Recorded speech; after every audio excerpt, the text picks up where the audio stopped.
Hello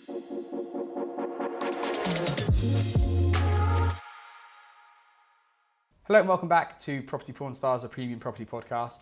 And today we've got something a bit different for you, but I think it will be a very interesting episode. I'm joined by a special guest today, a chap called Andrew Bennett, who has come to be here because you kindly did a workshop for us in By Design all about high performance.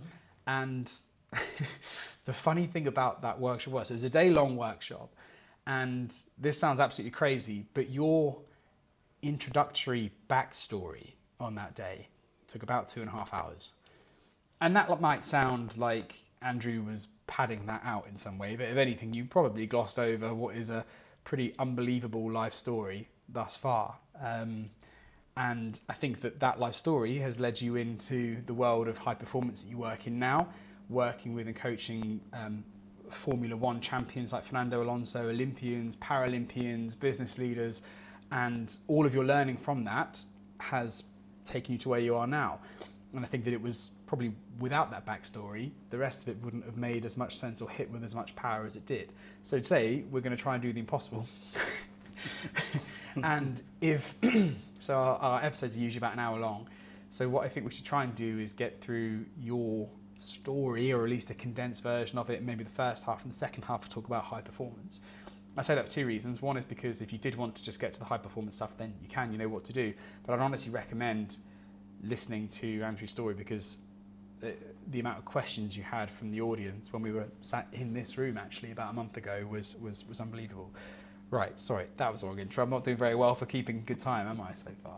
So first of all, thank you so much for joining me today. I really appreciate it. No, it's a pleasure. Thank you. So let's dive in then, Andrew, because we've got a lot of ground to cover and I've got so much I want to ask you about.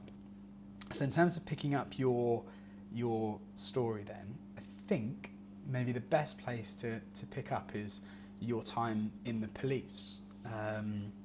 So just for the sake of people listening, Andrew's had a very varied career, but I think that a lot of the defining events that have led you to where you are today probably started when you were in the police. Is that fair to say?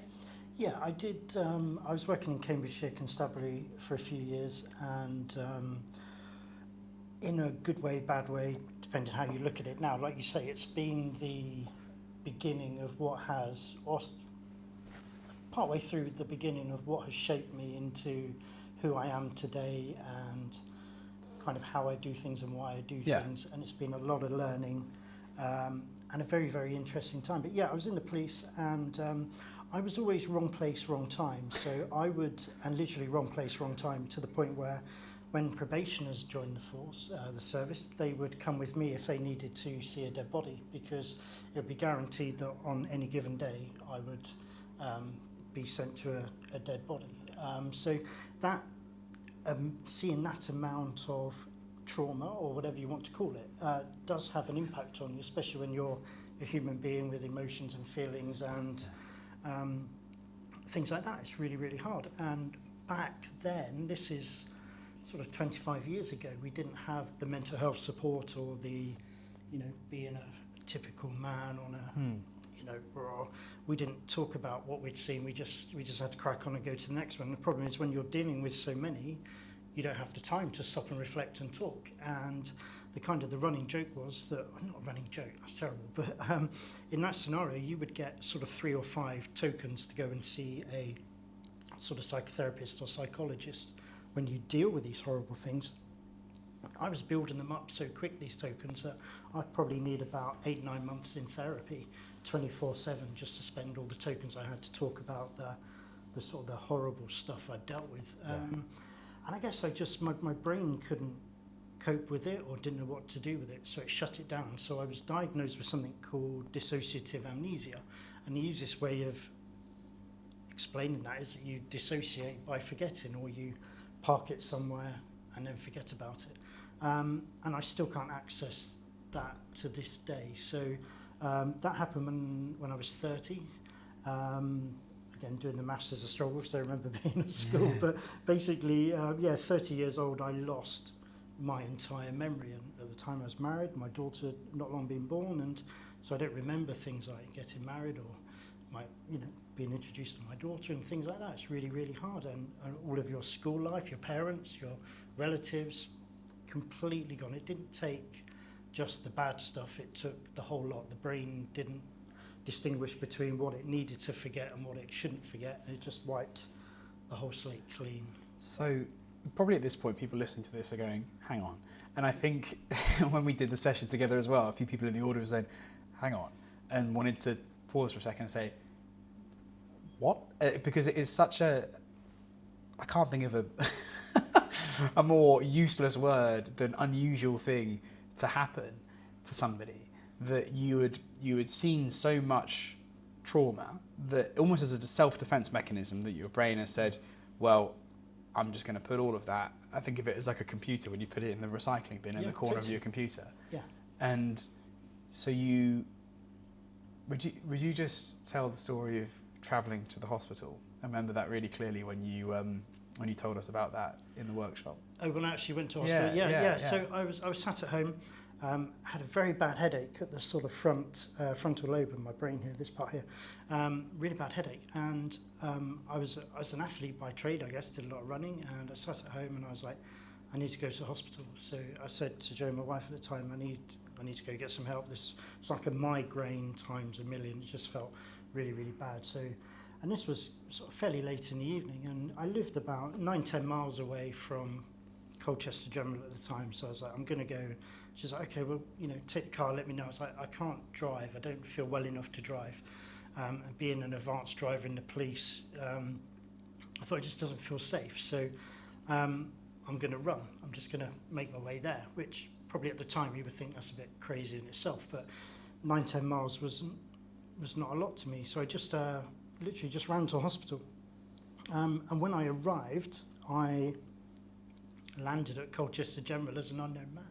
So I turned up at reception, and the person on reception was like, "Hi, can we take some details?" You're like, "Yeah, no problems at all." And I'm functioning, I'm cognitive, I know what's going on. Yeah. And they said, "Right, can we take your name?" And I'm like, "Oh, yeah, that's a really good question." That, and you feel so stupid because you're like, I must have a name. Everybody has a name. I know that everybody has a name, You but just can't remember. I can't remember my name. And I'm like, "Oh, sugar, interesting." And they're like, "Okay, where do you live? What's your address?" And you're like, "Well, I've come from somewhere." You're like, "Oh, this is really..." And then they're like, "Have you been drinking? You're on drugs?" And I'm like, "No, I've just run a long way. I'm fit as a fiddle. I'm all good." And they're like, "Okay." And then some people in white coats come out and have a chat with you, and you kind of, there is a worry that you're on drinking drugs or not very well. And it turned out that I'd had this kind of episode or breakdown, however you want to coin it, leaving home and arriving at the hospital. And then they start to piece things together. Obviously, my wife at the time didn't get the message from me because I forgot to message, because I said, when I left, I said, "I'll message you when I get there." Then I don't message. And then, so she phones up the hospital and goes, "Hi, have you got Andrew?" And they're like, We've got someone. "No, nobody here by that name." What does he look like? Tall, dark and handsome. We've got him, and it's like process of elimination. They found me. And then obviously she then comes into hospital, and never met her before in my life. And you're like, this is interesting. So someone introduces her to you as, "Andrew, this is your wife, Jo." Yeah. And you're like, "Is it?" Yeah. You're like, "Okay, okay, interesting." And then you start to realise that things aren't Quite right. quite quickly. And then there's a whole world of, then I meet my mum, I meet my brother, and everybody's introduced to me, and I don't have a clue.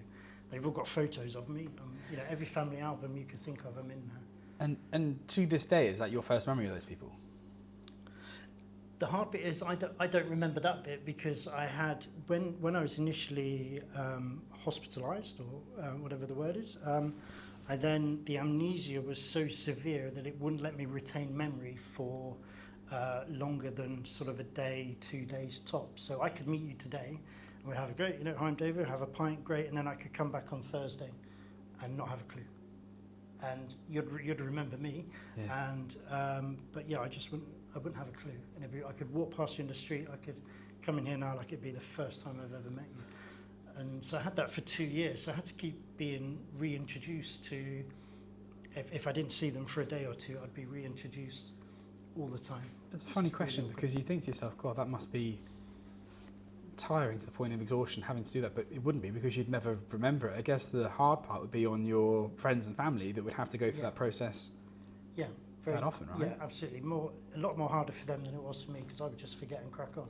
Yeah. And I wouldn't know any different. So it's actually quite easy for me. And I'm trying to think of some of the questions that was asked when we were all together with the Biodesign Network when we did our training, but someone said, could you remember how to walk and talk, and kind of those, like your motor neurone stuff was all working properly. Is that right? Yeah, and I diarised a lot of things because that was my memory. So I'd literally write down what I did every day, to the point of I had to learn how I like my coffee again, or how I like my breakfast, or things like that. And I would start off with a black coffee, and then I'd sort of, oh, it's horrible. And then if somebody sort of put some milk in, you go, oh, it's getting there. And then you put 1 sugar in and go, oh, that's, put 2 in, you go, oh, that's really nice. You put 3 in and you spit it out. So I knew that it would be milk and 2 sugars. And then they would ask somebody who knew, and they would say, yeah, has it milk and 2 sugars? So you sort of learn to adjust. So I was writing stuff down because I didn't want to keep remembering how I like my coffee every morning. It just speeds up the process. But yeah, it's just crazy. And but I knew that if I was in the room, I could, if I flick on the switch, a light comes on. And I know that kind of stuff. And I knew how to clean my teeth because I've done it a million times before. And even to the point where I knew how to drive, but I don't remember passing my test or learning to drive. So there's all these things that you do. It's like subconsciously. Speaking. I know how to talk and I know what words are, but I don't remember learning them. Yeah. And same with driving. So it's just I know how to drive, and I'm a very good driver, a very talented driver, but don't remember learning to drive. Is there a categorization for things like that you could? Is it things that are subconscious that you don't even think twice about, like you know, walking is the easiest example. You don't have to think about how to walk; you just do it. Yeah, it's really and things as time's gone on, things have got a little bit blurred between. I've always described that the first 30 years of my life I have a knowledge, so black and white, written down. I know what I did because people have told me all the stories. All my friends, you know, I met a friend the other day, an ex police officer, Wayne, and you know, and he still tells me the stories about when we were in training school together and stuff like that. So I know I've done it. I just don't have the colour, feeling, emotion that went with that experience or that day. But as time's gone on, I know stuff and I remember stuff now. So after about a couple of years of a 24, 48-hour memory, things started to retain. So I guess as I became less stressed or anxious in the world, whatever was causing the problems, my memory bank got bigger and bigger and bigger. So now I'm, how old am I, 47, 48? And I have, so I'm almost like 18 years old now. I have 18 years of memory, but I don't have the first 30, but I know I've done it, and I just don't remember doing it. And so things get a little bit blurred now with what I remember and what I've learned and what I know and what I've experienced. It makes it a little bit confusing because somebody will go, well, how do you know that? I'm like, I don't know. Do I remember it or do I know it? And this might be the stupidest question because I presume it'd be the first thing that would have been forgotten, but was there something that happened or you saw that was the straw, maybe it was the straw that broke the camel's back in terms of things that pushed your mind to the limit to say, okay, we need to put all this stuff in the bin, we can't think about this anymore? Yeah, there were lots of jobs. There was, you know, a Christmas Day that I talk about. I dealt with five bodies that day and things like that. And you know, I went home after I did a 6 till 2 shift, and I didn't get home till about 4:30, 5 o'clock in the evening. And you come back, and I was staying at my parents' and at my mum's house, and you know, I got back and Christmas had been done, and my Christmas dinner was just a microwave meal for one because they'd had their day and their presents, and you know, and you're like, you just sit down, and you're like, that's just a really crap day, and it's like, but I'd been to somebody who'd lost a grandmother, and then I'd been to, you know, a fatal accident on the M11, and you know, you'd had another sort of sudden death, and there's all those things you're just like, actually, it's so, and then things like the Sower murders. I worked on the Sower murders, which was really, really tough, and there's just a build-up. I had a lot of suicides that I dealt with that were really hard at the time because when you go to those jobs, it was when I left the police, the inspector that did my exit interview as such. Really, really nice chap. Just said you're too nice for the job. And I think what I was doing was I would, rather than being that cold, hard, almost like your traffic cops, you know, that would arrest their grandmother.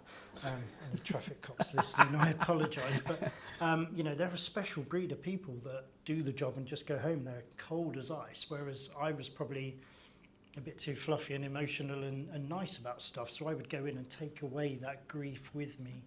And it's almost like you fill up a cup of water, and the more you fill it up and hold on to it, the heavier it gets. And then eventually my hand just went, and my brain just went, I can't take it. And I just couldn't deal with it anymore. I didn't know what to do with it. I was having lots of flashbacks, lots of nightmares and day tremors, day traumas, whatever you want to call them, and really, really hard work. But it's weird now because I still have flashbacks and things like that. But I don't. Yeah, I don't. Well, if I hear bangs and stuff like that. But now I can't piece it together because well, is that something my brain's making up? Is that a nightmare? Is it real? Is it true? Was I there?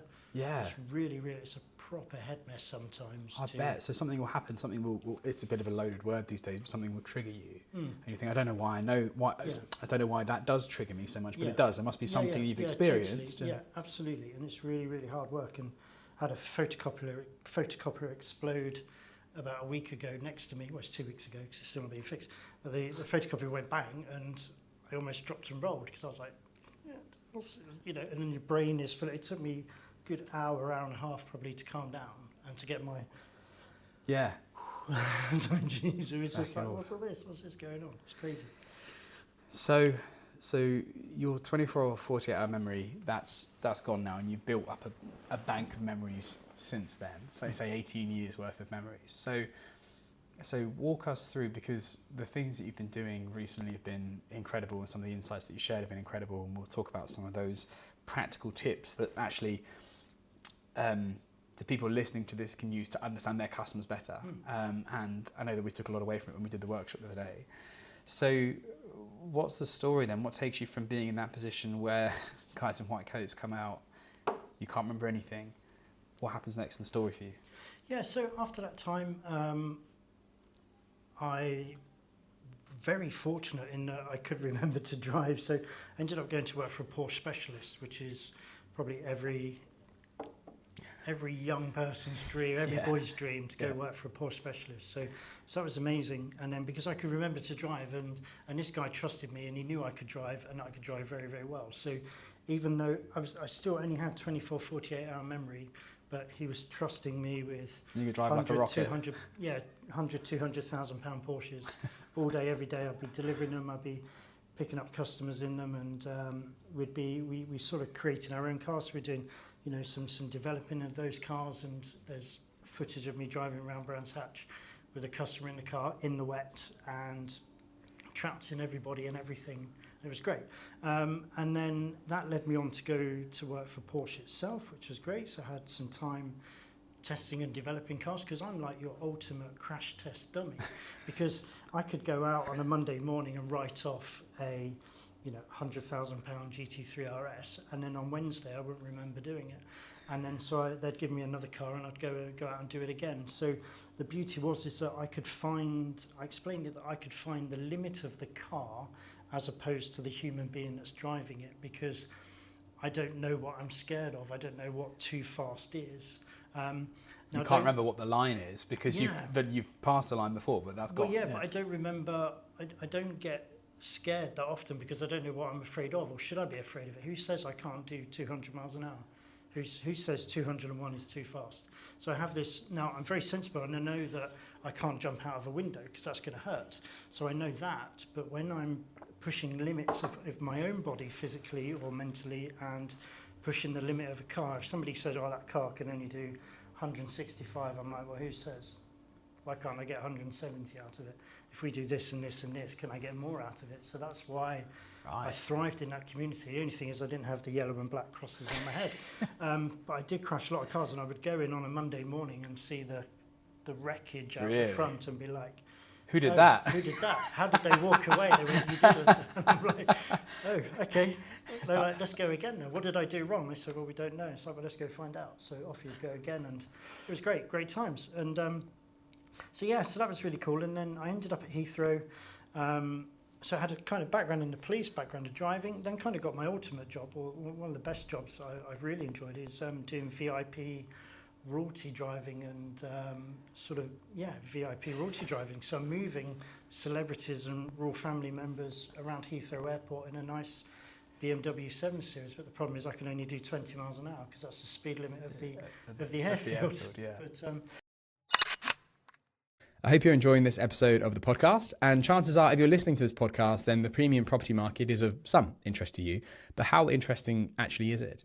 Well, we can tell you that with a free personalised premium market report on the premium property market in your area. It shows you firstly the value of the premium market around you, and it also shows an in-depth competitor analysis as to what your competition are doing, the good, the bad, and in some detail as well. So you can perhaps make a strategy of how you would take some of that market for yourself if you wanted to. All you need to do is go to bydesignhomes.com/report. That's bydesignhomes.com/report, and we'll send it to you within a day or two. That's it. Back to the episode. Just on that, so and it's funny that you mentioned that because I think I might have even written an article about this or something that it struck me as I was on a bus at Heathrow Airport coming from the airport, the airplane to the terminal, whatever. And you have all these layers and I'm just thinking about this not so much as I care about how an airport runs, but I'm also thinking about like society and, we're in a state agency and we typically deal with the premium and prime homes.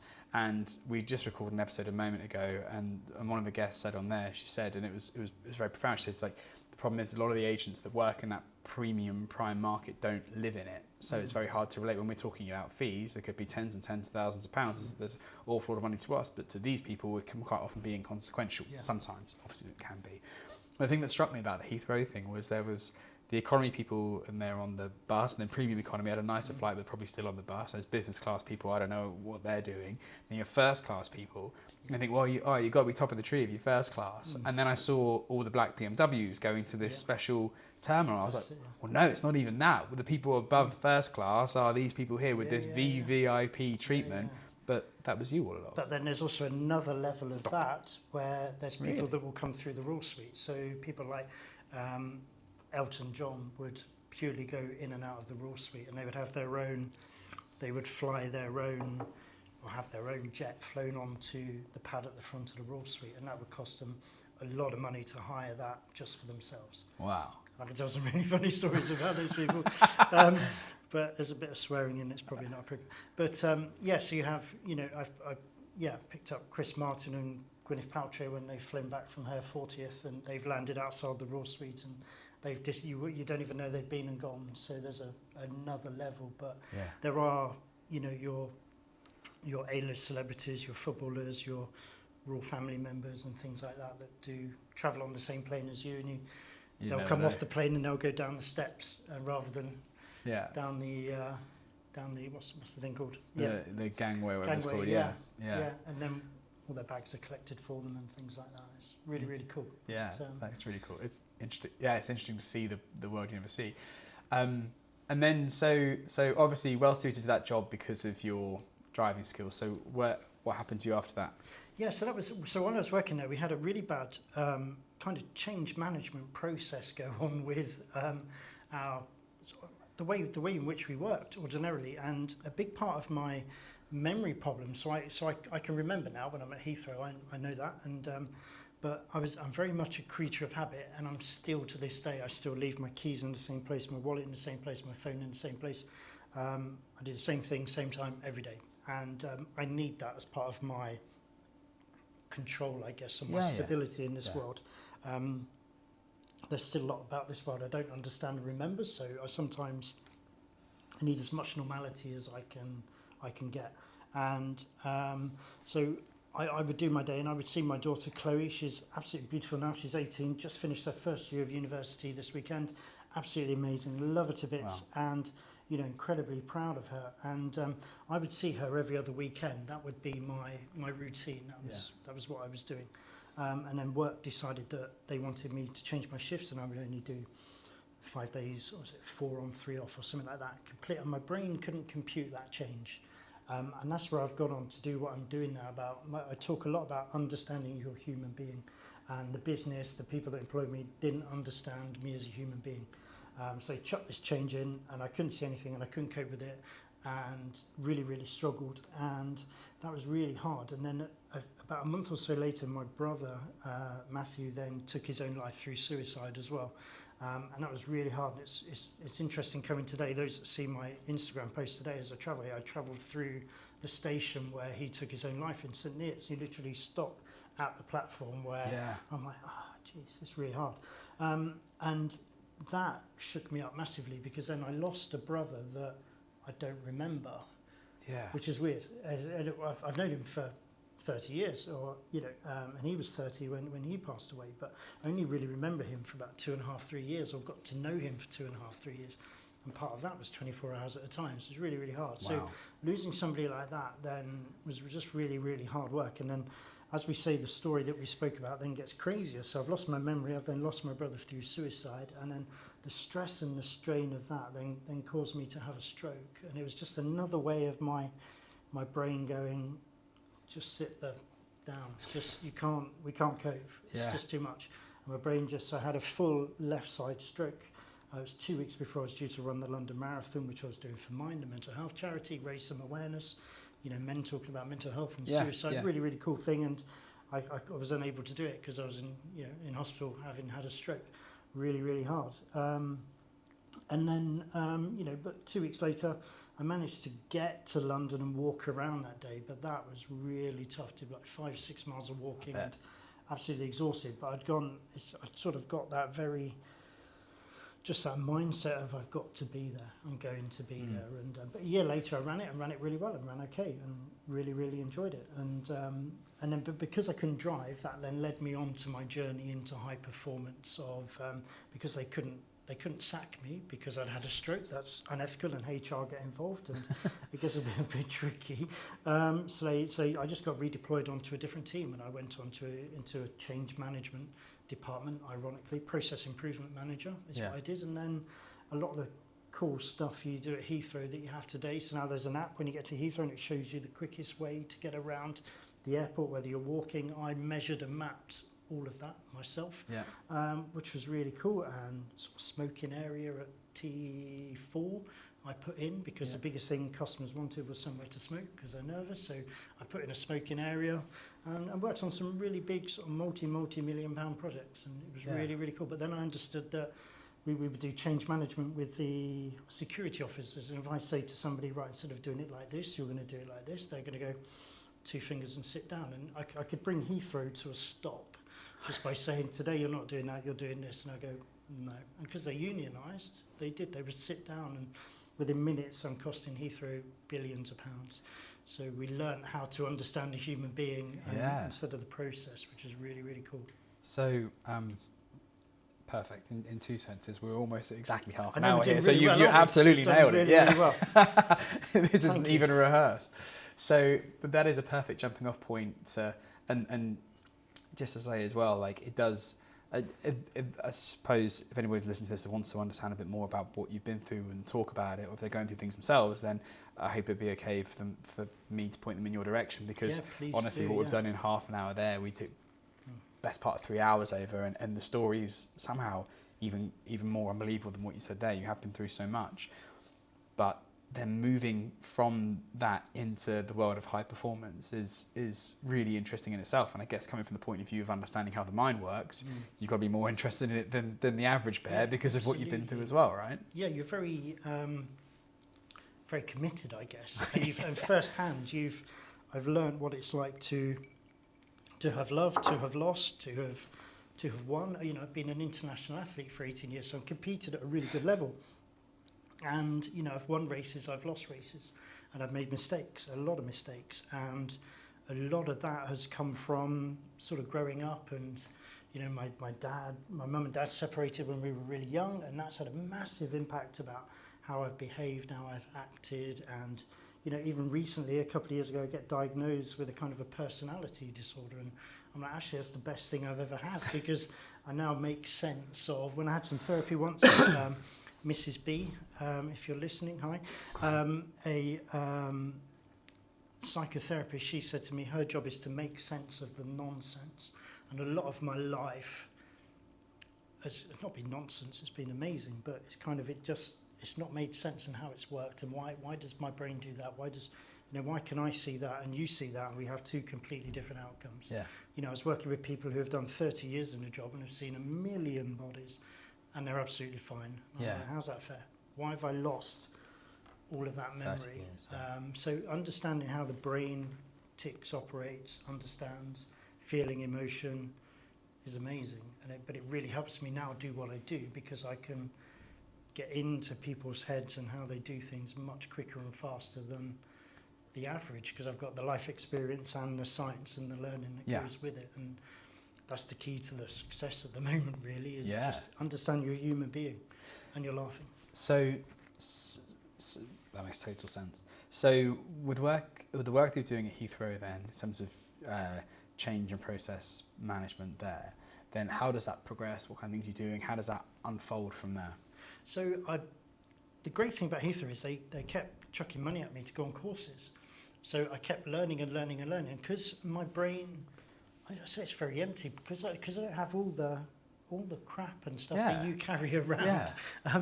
I don't have all that. So my brain is like a sponge. I just learn and take stuff in so quick, and I can just get it. And because I don't have it, I want to learn even more. So they would keep chucking me on courses, psychology courses, science courses, behaviour courses, all of this kind of stuff, process improvement. I've done Lean Six Sigma, loads of stuff. It's great. And I just take it in, absorb it. And then after about 2 years of doing that, the people who were doing one of my psychology courses says, with my background in sports, I should become like a mental performance coach. And I went, do you know what? You're right.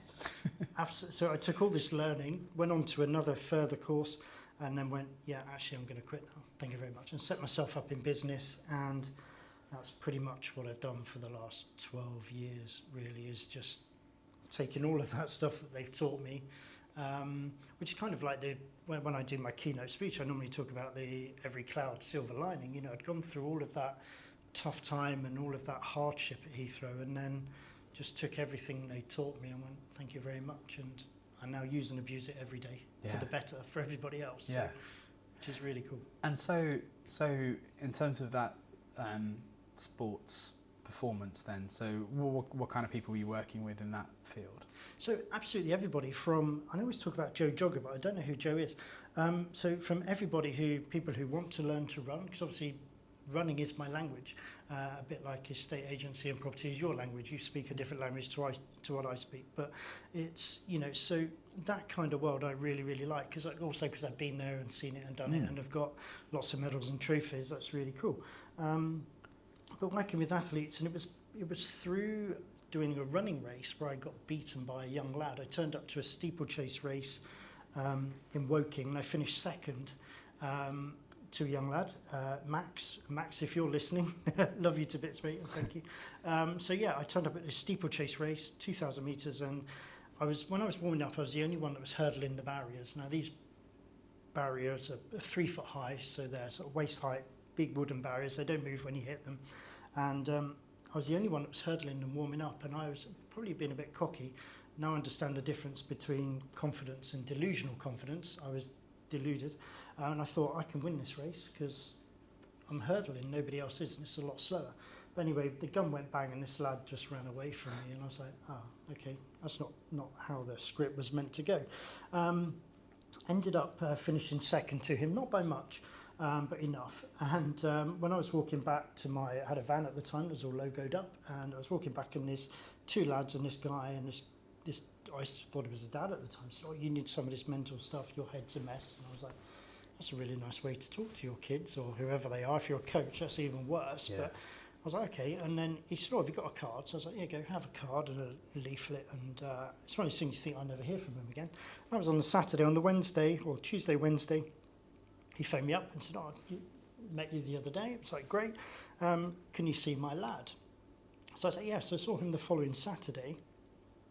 Had really good results very, very quickly, because I found this knack of understanding your athlete.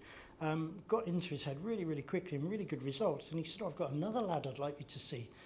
Can you see him? And it turned out to be Max, who was the lad that beat me. So we sat in a coffee shop at the leisure centre in Bracknell, and he sat down and I said, have you done any racing lately? And very cockily, and he said, yeah, I did a race the other day, but I had no competition, you know. And I was like, you know who finished second behind you? And he went, don't have a clue. And I went, it was me. And you could just see his face drop the colour drain, and he was like, yeah.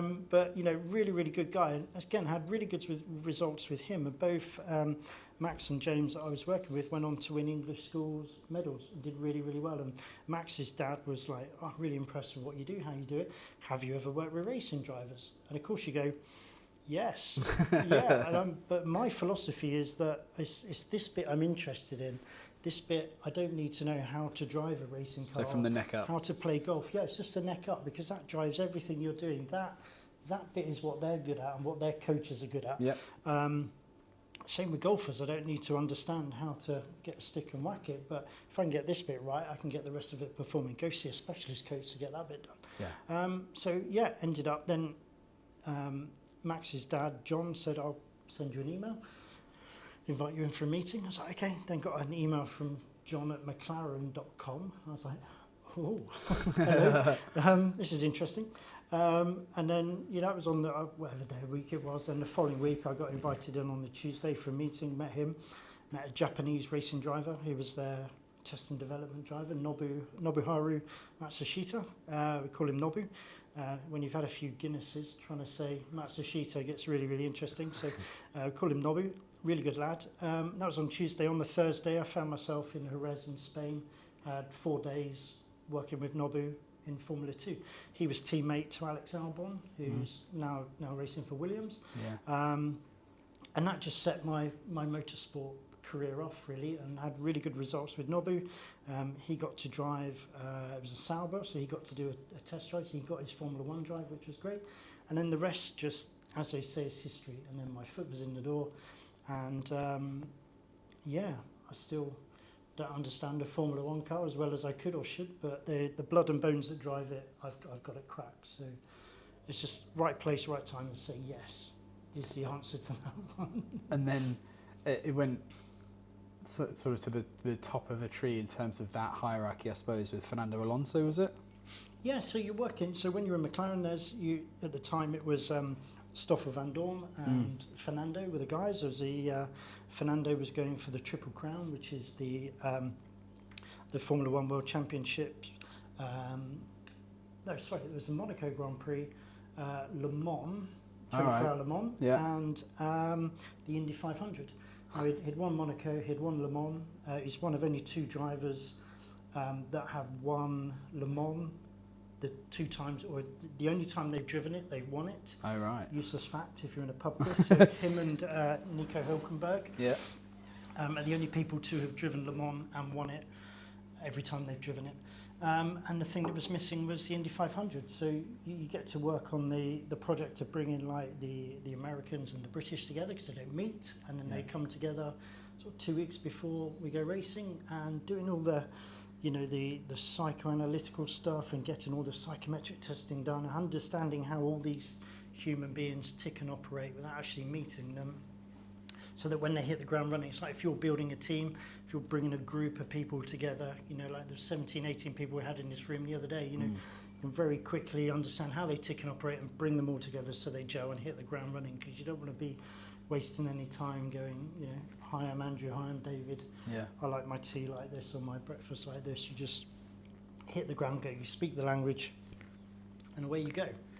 So to zoom back in again, when we talk about high performance, I mean, how do you, because it's a bit of an ethereal term, isn't it? How would you define that to someone listening to this? What I think there is, I don't listen to it as much as I probably should do, but there is the High Performance podcast. I think they asked their guests, what does it mean to you? Yes. But so to rip that off, what's high performance in your world, according to you? I think anybody that wants to be better is a high performer. Anybody who wants to be better than they were yesterday. Yeah, okay. I would say anybody who wants to learn and takes the time to learn and understand and to grow and to develop and to be better is a high performer. Yeah, I quite like that. It's quite simple. You don't have to be a world champion or Olympic champion, but if you're doing something and you want to do it well and then you want to do it even better, if you take a bit of time to understand knowledge, learning. Okay, I don't know if that's right or wrong. Well, I don't think there is a right or It's wrong, okay. but and if one of the two of us is going to define what is right or wrong, it's not going to be me. So to ask a question that's quite difficult to answer in probably a couple of aspects, but how would you coach someone who is an Olympian or a Paralympian or a Formula One championship driver? How would you coach them on high performance? How would you make their performance higher, I suppose, to reverse engineer it? Yeah, but that's the thing, isn't it? So when you're working with a racing driver, so the difference is in that world we have a huge amount of data. Now, data is key to performance. Okay. And you'll have data in your world, and there's data in everybody's world. So with a Formula One car, you can get 10 million data points at any 1 second. Wow.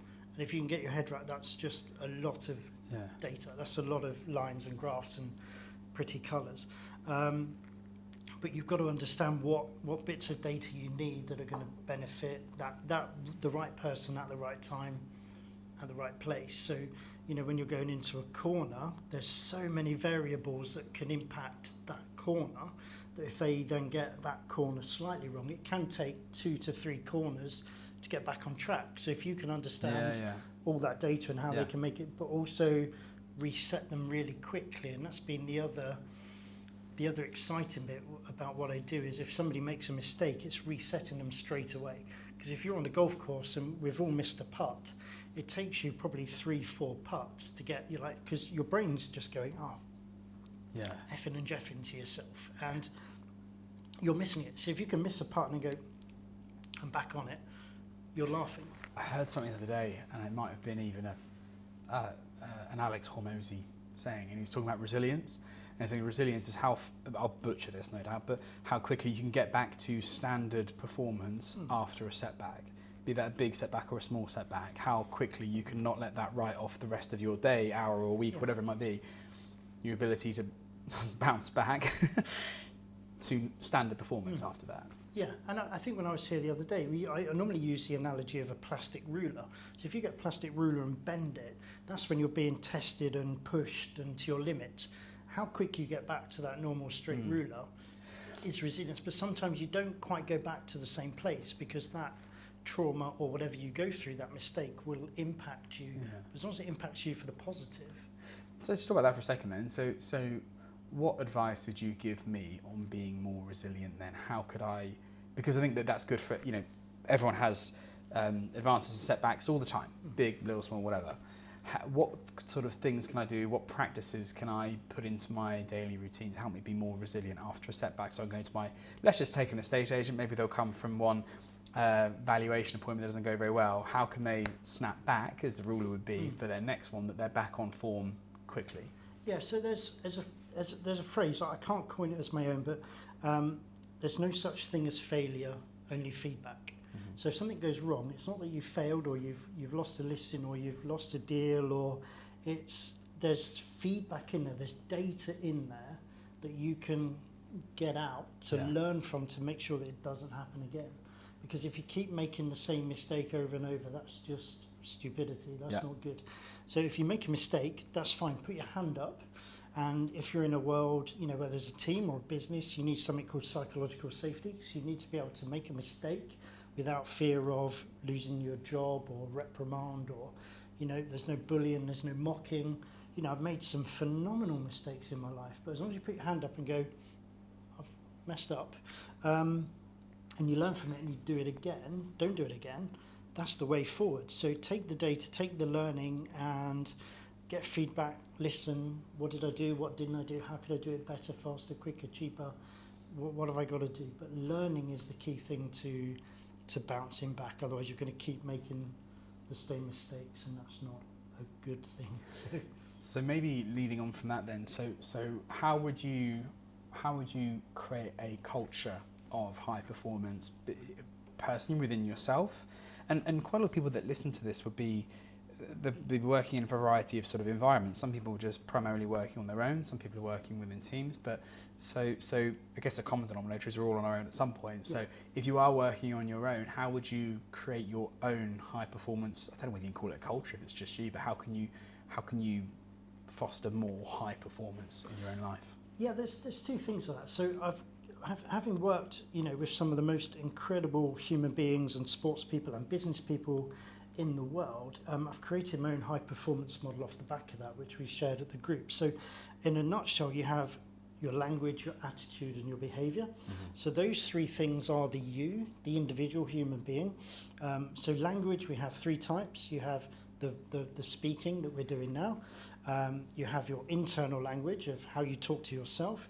And we also have our body language. So if I sat here now, arms folded, just looking really miserable, and suddenly you're going to think, oh, he doesn't care, he's not interested, he's really bored.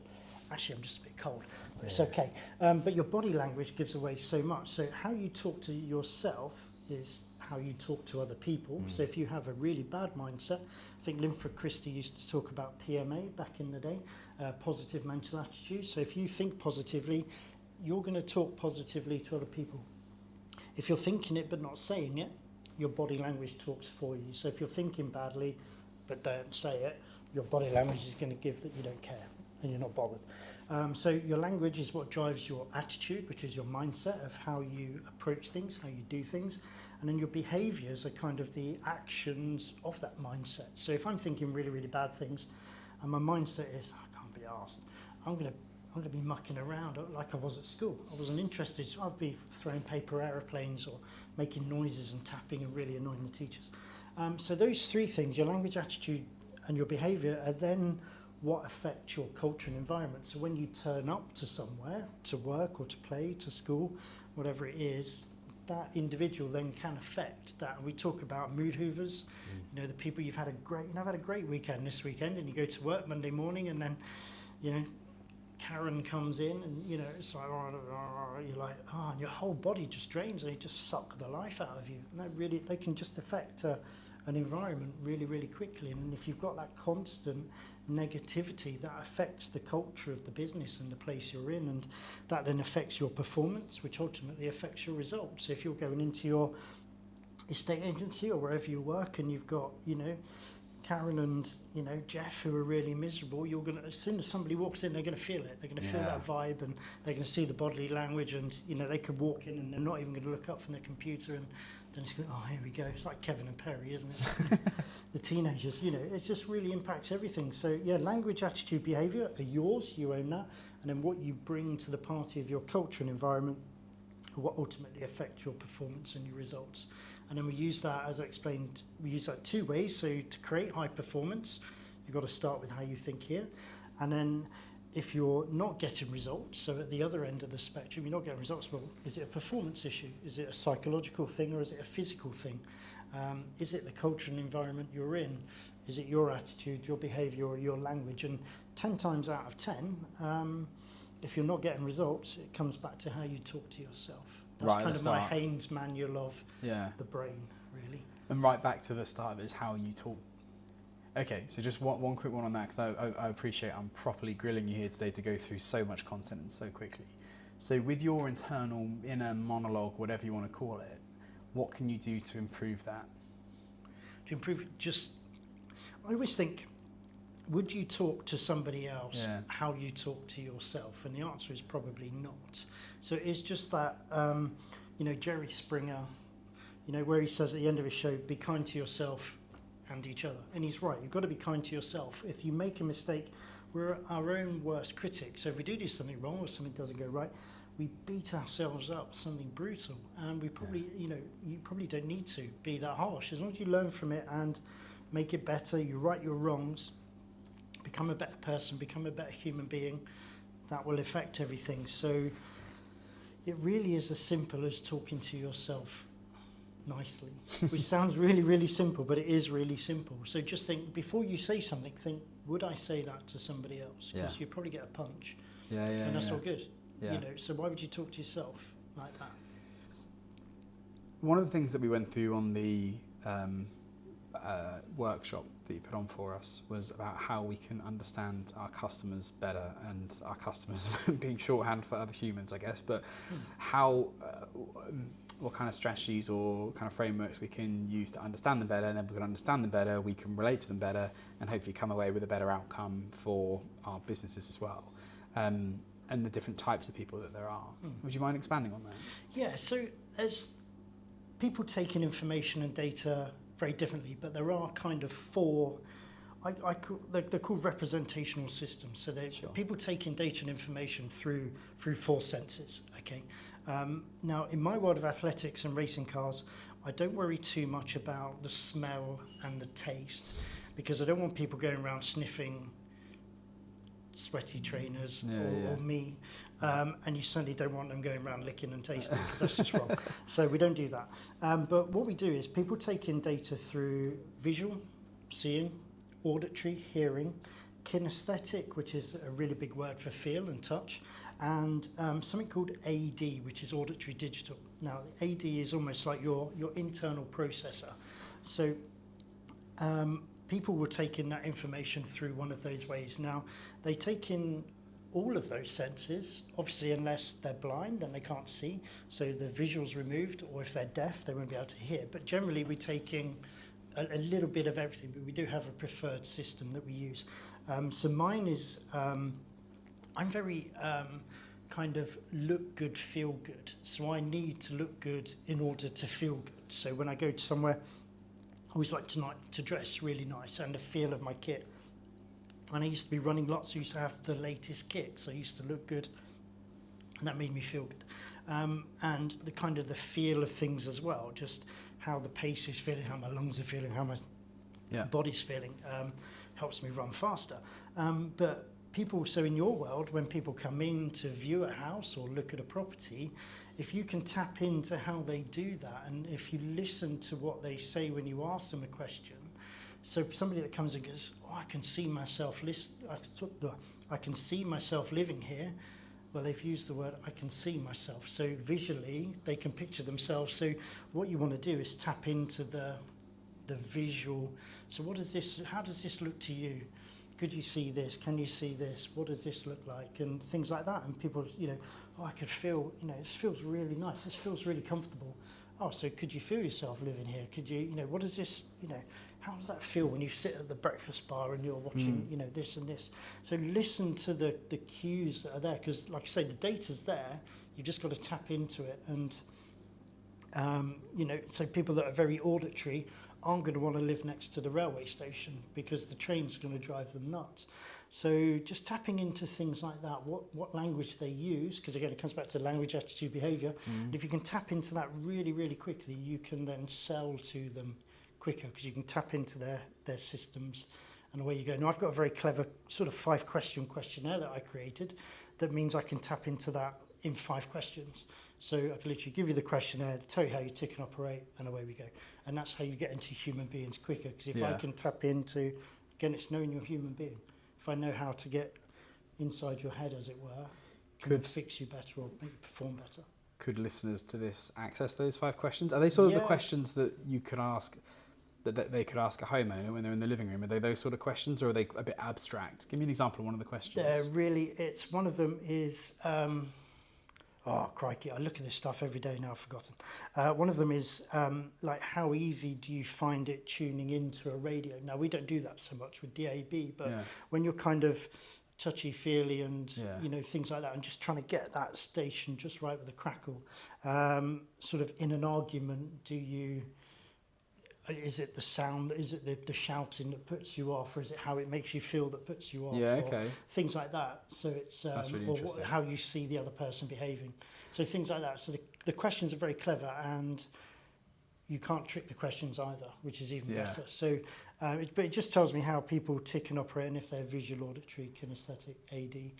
Because people that are AD are going to need a lot of data, so they're going to want to know, how much is it a month? How much is this? How much is this? What's this? What's it? They're the people that ask all the questions. So somebody that barrages you with a load of questions is going to take a little bit longer to make a decision, because they've got to weigh up everything, pros, cons, good, bad, ugly. Yeah.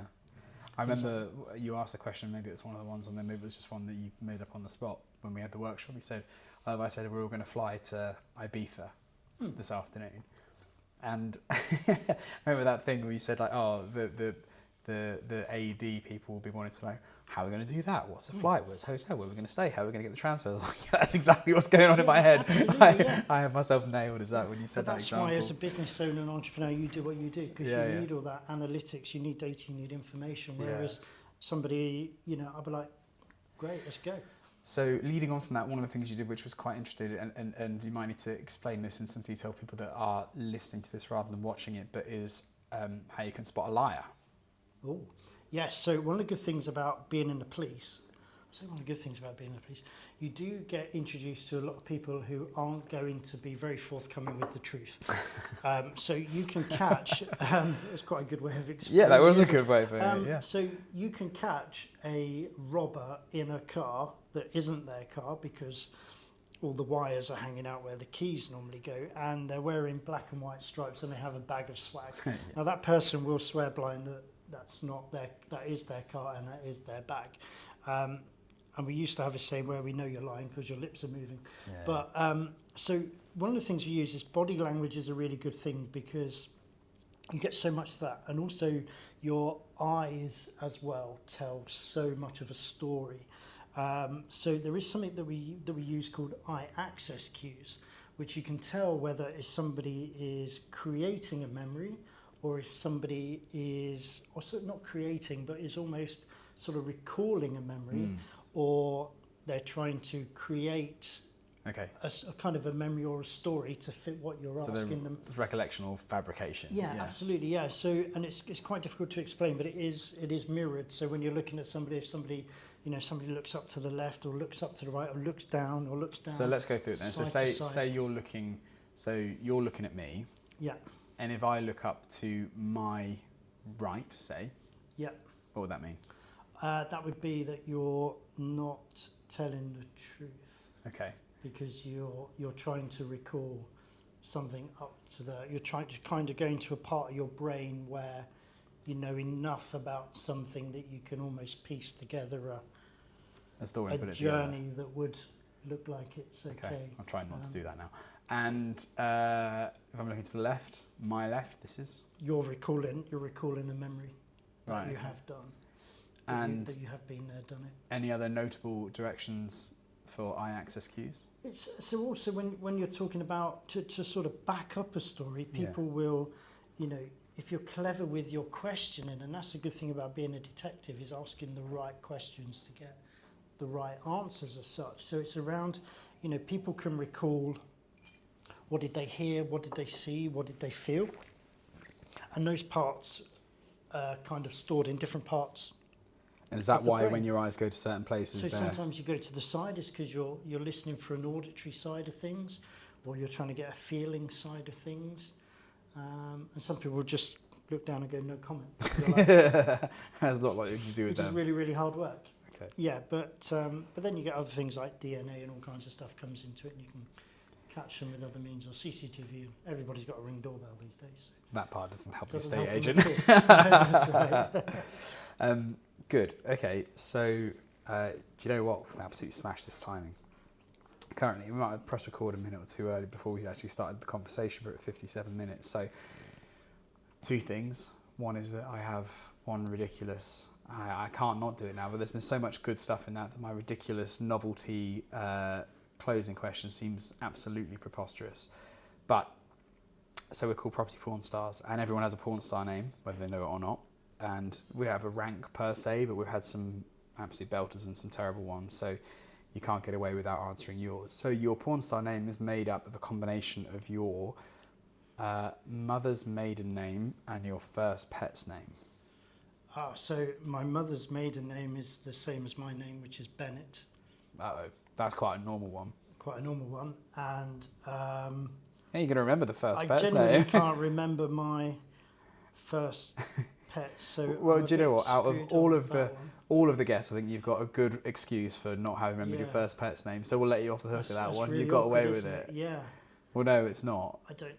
I think you got a good excuse there to have been let off the hook. Yeah, well, you're the first guest that's got away with not telling us it. There you go. That's a record in itself. I have to ask somebody. So, yeah, don't worry. So, I think that all that's left for me to say is thank you for that whirlwind of information you've given us there. Like, that is I'm not going to say it's a full day's training that we did together in an hour, because it's literally going over the highlighted elements of it. If anyone's listening to this that wants to reach out to you and connect and ask you more about what you do, how you do it, your experiences, both from a mental health point of view and a high performance point of view, and the work that you're doing now, what's the best way for them to find you? It's not on LinkedIn, because I rediscovered earlier I'm not on LinkedIn, so don't go there. But on all social media, at Kandrin Performance, at Kandrin will find me. So that's Kandryn will find me. Andrew Bennett, you'll get hold of me some way, somehow. And Kandrin's quite a good, unique name, so you can't miss. But I thoroughly encourage anyone to reach out to you and learn more about this. And thank you for going through so much. There's some hard-hitting stuff in there. There's some really interesting stuff in there, as well. A lot of information in an hour. And look at that, we're at 59 and a half minutes. Gosh, that's high performance right there. Yeah, that's a great way to end. Andrew, thank you so much. I really appreciate you coming here and having that conversation. Thank you for watching or listening to this episode of Property-Pxrn Stars. Been a bit different, but we really hope that you enjoyed it as much as, well, certainly I've enjoyed having the conversation with you. Thank you so much. All 59 minutes of it. See you in the next episode.